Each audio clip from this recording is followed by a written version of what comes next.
Hello, everyone, and welcome back to the Best on Wellbeing podcast. Today, I want to talk about mental hygiene, the concept and framework of mental hygiene.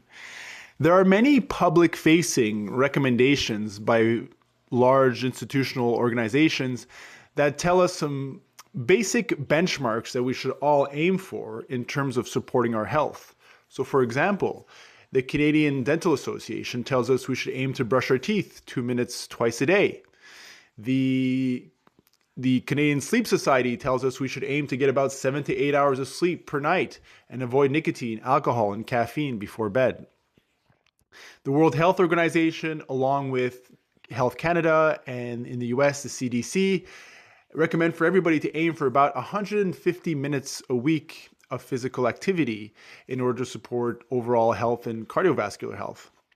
So there are very specific sort of benchmark behaviors, benchmark habits that are recommended to the public to support various dimensions of our health. But what about for mental health? What is the specific benchmark behavior or the target that we should be striving to achieve in our regular day-to-day lives in terms of supporting our mental health? And that is a gap that I have I've tried to address in the last few years of my career with my work at the Royal. In 2021, along with my colleague Nicole Rodriguez and Dr. Sanjeev Gulati, we published a paper about the concept of mental hygiene and trying to address very specifically the fact that we don't have public-facing recommendations specific to mental health. And that's where we came up with the term mental hygiene. Hygiene, as a definition, is very simple. It means practices or conditions that are conducive to health. So having sewage systems and clean water systems throughout a city are conditions that are conducive to health. And then people afterwards taking a shower every day is a practice that is conducive to health. Brushing our teeth 2 minutes twice a day is a practice that is conducive to oral health.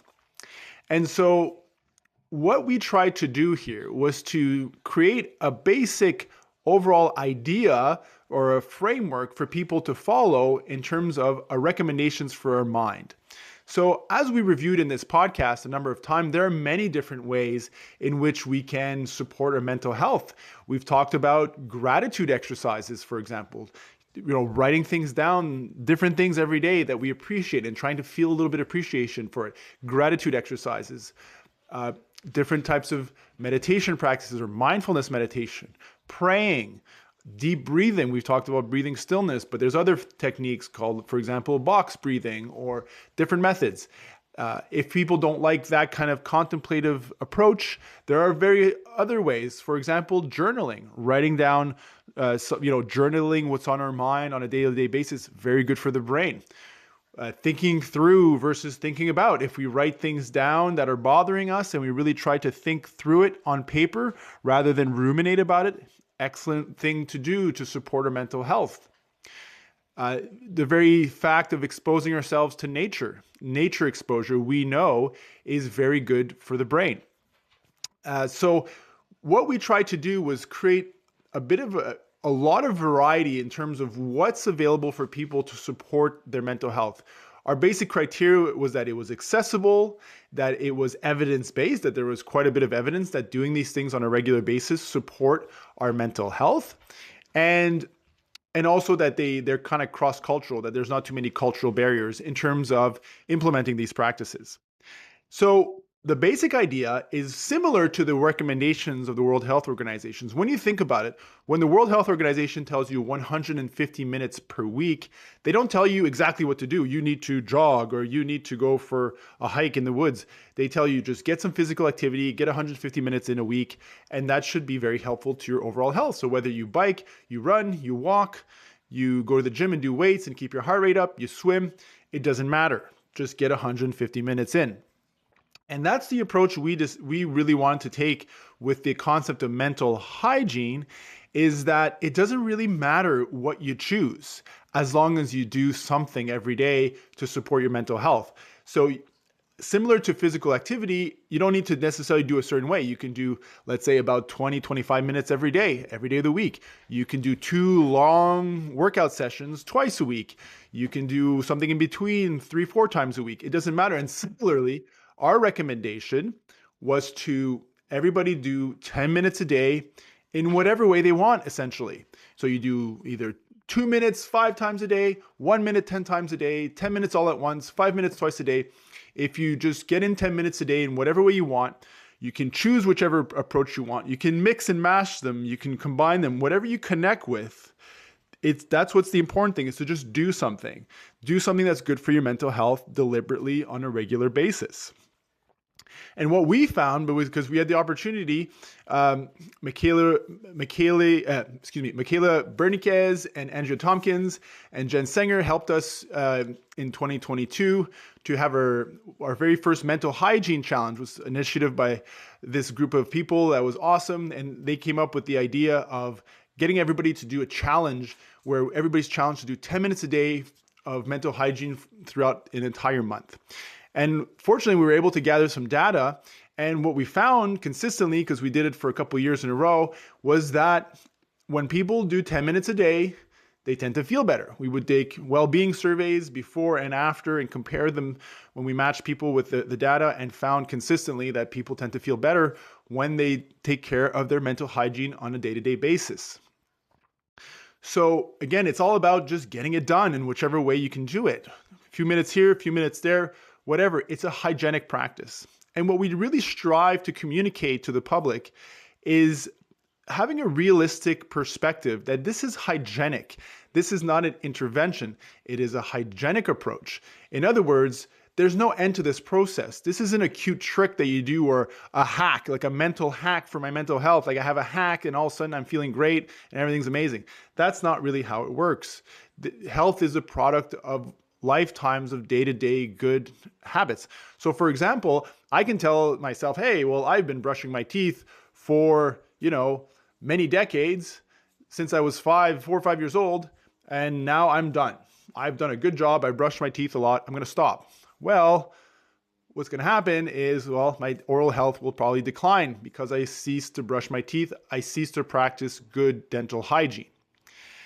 So it's a similar idea. There's no end to this process. Mental hygiene is not a quick kind of fix sort of thing. And we see that sometimes. So for example, sometimes we think of these mental health practices as sort of these temporary tricks. So if you're going through a hard time, you're experiencing a lot of anxiety, and you go to a psychotherapist, which I do highly recommend, speaking to a trained professional when we're going through a hard time is a very good idea. And so the therapist will tell you, okay, well, look, why don't we try this breathing technique when you're anxious to help really bring down your nervous system and manage your anxiety better, and let's give that a try. And so you're very diligent, you're doing a good job, you start doing the breathing techniques every day, and you start to feel better, and your anxiety comes down. And okay, well, that worked, and now I'm done. So, and that's not really, that's where we deviate a little bit. No, the work's never done. Okay, this is not a trick. This is hygienic. This is a hygiene practice. This is kind of a daily maintenance. The brain is like a muscle. It's like any other part of the body. It needs regular maintenance for optimal functioning. And so we want to embed these things into our day-to-day lives, not these temporary things. Again, it's hygienic. I keep going back to that word. It's hygienic. In other words, I do it no matter what's going on. So I don't just shower when I fall in the mud. No, I'll shower every day. Even if I didn't exercise, I'll have a shower.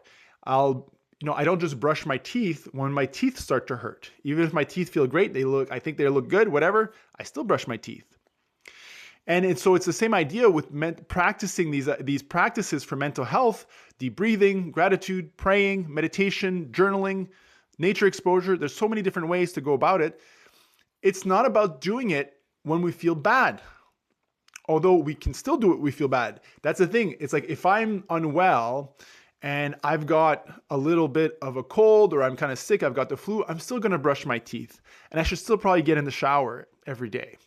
As opposed to when I feel very strong and vital, I'm still going to shower, I'm still going to brush my teeth. So whether we're feeling well or we're feeling unwell, hygiene continues.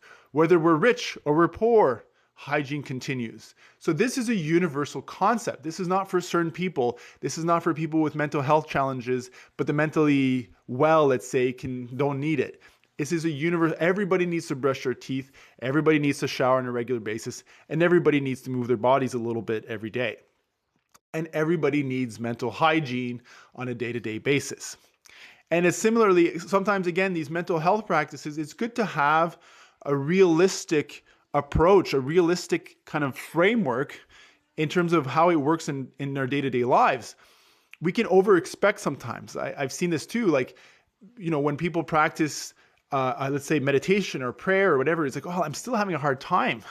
It's not really working. Why isn't it working? It's like, yes, sometimes we do want it to help. We want it to be helpful, but it's not the right view of like whether it's going to work or not. It's like saying, you're going to brush your teeth, but sometimes you might still get cavities even if you brush your teeth. You might have a good physical activity routine, but sometimes physical health issues still come up.